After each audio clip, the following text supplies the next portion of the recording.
روزبه چشمی، پاتوسی، کریمی، مرتضی تبریزی، سهرابیان، باقری، ایسما، غفوری، شجاعیان، منتظری به همراه سیدحسین حسینی 11 بازیکن تیم فوتبال استقلال رو تشکیل میدن. بازی بسیار حساس هست برای تیم فوتبال استقلال. 3 امتیاز این بازی رو میخواد اگر میخواد در کورس مسابقات بمونه و دلخوش به صعود باشه و انشاءالله که نماینده فوتبال کشورمون موفقم از زمین بیرون بیاد. یه حرکت ایسما داخل زمین تیم فوتبال الدوحل، یه ارسال از سهرابیان و ارسالش خوب نیست و توپ به بیرون رفته و ضربه دروازه رو کلود امین باید بزنه.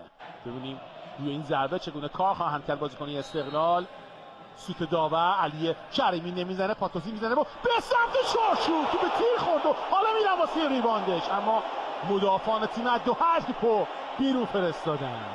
چه شوت خوبی زد پاتوسی، عالی بوده این بازیکن و تاثیرگذار در تیم استقلال. ببینیم با هم دیگه، حیف که این توپ گل نشد، حیف که این توپ گل نشد، بدین شکلی به تیر دروازه الدوحل خورد. عالی زده بود، هم شدت لازم داشت و هم زاویه مناسب. خودش پاتوسی با پای راست بلند کاتار توی محوطه جریمه، ضربه علی کریمی تو چارچوب نیست.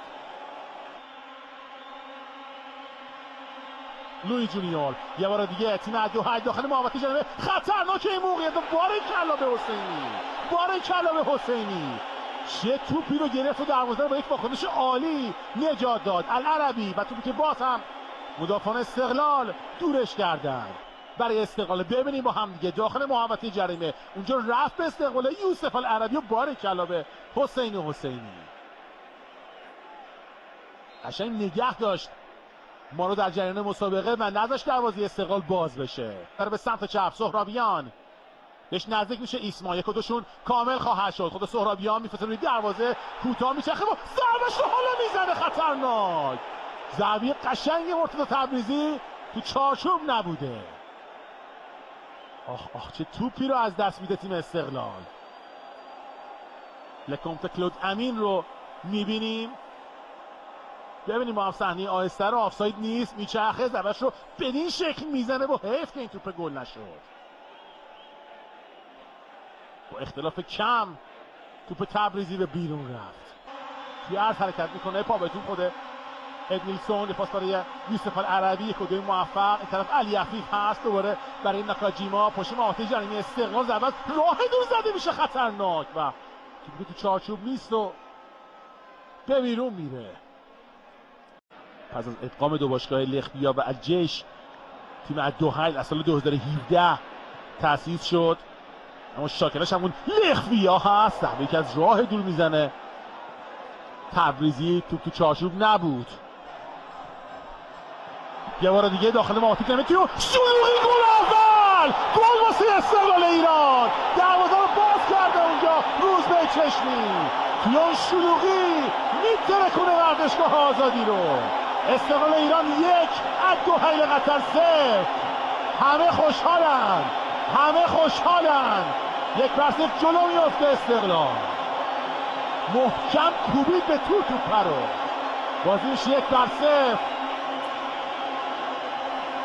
ببینیم با هم یه ارسال داخل محوطه جریمه، اشتباهی که اونجا صورت گرفت، یک کنترل گم کرد به نتیجه و تموم کرد کارشون رو اونجا روزبه چشمی. 1-0. بارکالله. استقلال ایران برد میخواد در روزبه چشمی.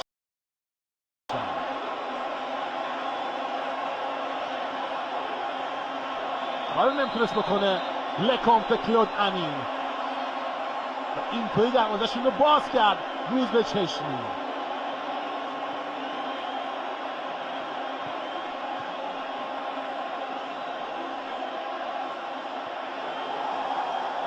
اعلام میشه زننده گل روزبه چشمی. با این برد میتونه 7 امتیازی بشه. استقلال کارش سخت خواهد شد چون در ادامه تیم الدوحل عقب نخواهد نشست. باید مراقب باشیم. یه بار دیگه حسینی، دروازه خالیه. وای چرا گل خوردیم اینقدر زود؟ ما سکوت تو ورزشگاه با ضربه ادمیلسون، ول کردیم رفتیم واسه خودمون شادی و کیف و اینجور چیزا.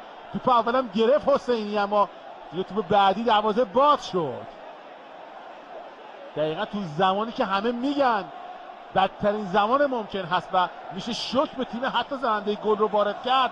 دروازه باز شد. صحبت حسینی ببینید با هم، دفاع رو ببینید تو رو خدا. توپ اول حسینی برگردون، کسی نیست و اینطوری ادمیلسون دروازه رو باز کرده. چقدر حیف شد، چقدر حیف شد. داده روی توپ دوم تاثیرش رو گذاشت. حسینی بدین شکل به پژمان منتظری هم خورد، اما نتونستند جلوی توپو بگیرن. هستن بازیکن تیم الدوحل، نقاط خیلی خوب و خطرناکی رو خواهند داشت. در که اونجا زمینی زده میشه به حسینی، توپ رو گرفت.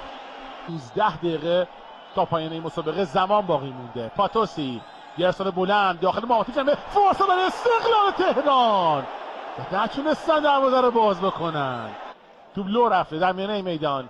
جونیور معز علی با یاوانتاژ کار دنبال میشه. ناکاجیما رو میندازن بازیکنی هم دستی خودش، یوسف عربی دوباره ناکاجیما، دروازه رفت اونجا باز میشه، تو به تیر خورده. مراقب باشن بازیکن استقلال، مراقب باشن بازیکن استقلال که توپ گل نشد. برمیگرده، یه برخورد خطا اونجا گرفته نمیشه. پاس بلند برای ایسما.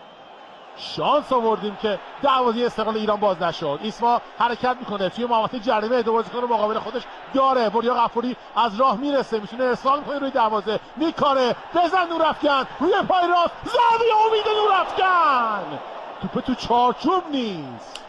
چه توپی رو از دست داد امید نورافکن، رو چپش بود، شاید میتونست دروازه رو باز بکنه. محمد موسی علی رو میخواد روی فاریا به زمین بفرسته. ضربه امید نورافکن بدین شکل ببین اون رفت. میبینیم با هم صحنه آهسته رو. بازم واکنش خوب حسینی، معز علی به تیر کوبید و در ادامه نتونستند بازیکنی از دوحل کاری انجام بدن. بدین شکل تو به تیر بالا خورد. خیلی خوب بوده امشب حسینی، روی همه توپا تاثیرگذار بود. ناکاجیما بهترین های تیم الدوحل بوده. بازی خوبی رو به نمایش گذاشت. یه حرکت در زمین استقلال، دوباره روی حواس توپ، ضربه ترکی میزنه علی کریمی و توپ دور شد. باید مراقب باشه اونجا ایسما. ضربه محکم و واکنش خوبه حسینی.